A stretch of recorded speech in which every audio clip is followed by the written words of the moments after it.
computer he'd built in their basement from scratch. But somewhere along the way, things had changed. Now that he was 7 years into a PhD in applied math computer science at MIT, his proclivities seemed little more than a nuisance.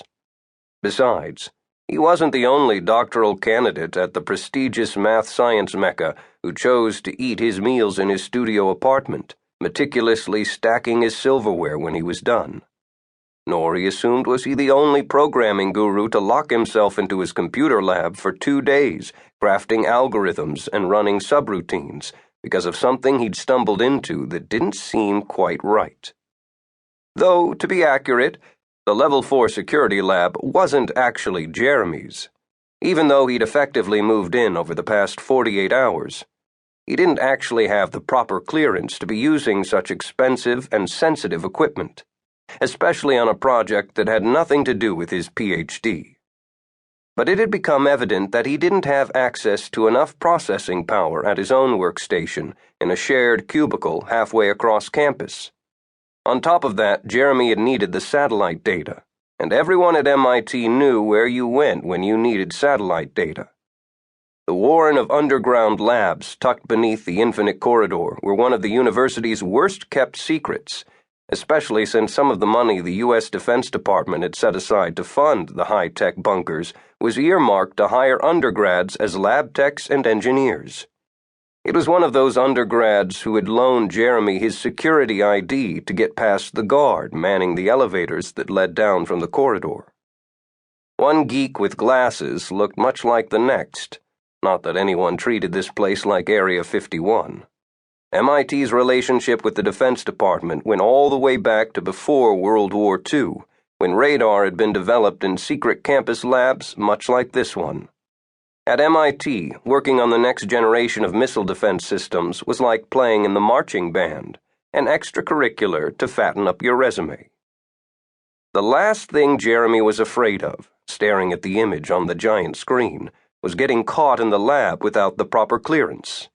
It was the nature of a university full of introverts that nobody knew what anyone else was doing.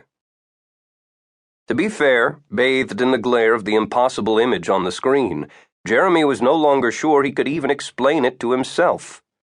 Dr. Berman, the psychiatrist he'd most relied on through high school and college, might have insisted that Jeremy was having another one of his episodes, plunging deeper and deeper down the rabbit's hole of his mind, chasing patterns that only he could see.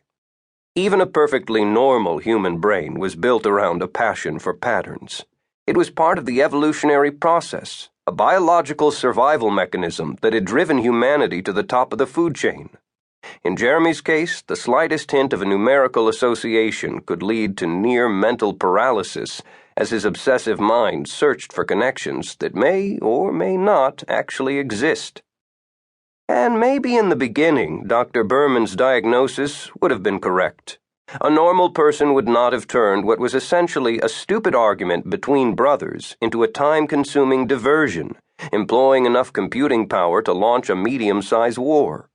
A disagreement so petty and bizarre, it wouldn't even make sense beyond the confines of the twins' dysfunctional relationship. Why his brother Jack even felt it necessary to return to Boston once a year to mark the anniversary of their mother's death was unfathomable to Jeremy. The two of them had so little in common. Without an argument, they'd have nothing to say to each other at all. This one had been as pointless as ever. Jack had barely stepped off the plane when he'd started going on about his latest excursion, some sort of field research study at an archaeological dig site in Turkey. An anthropology fellow at Princeton who spent more time getting his passport stamped than in any classroom, Jack was always prattling on about his latest adventures.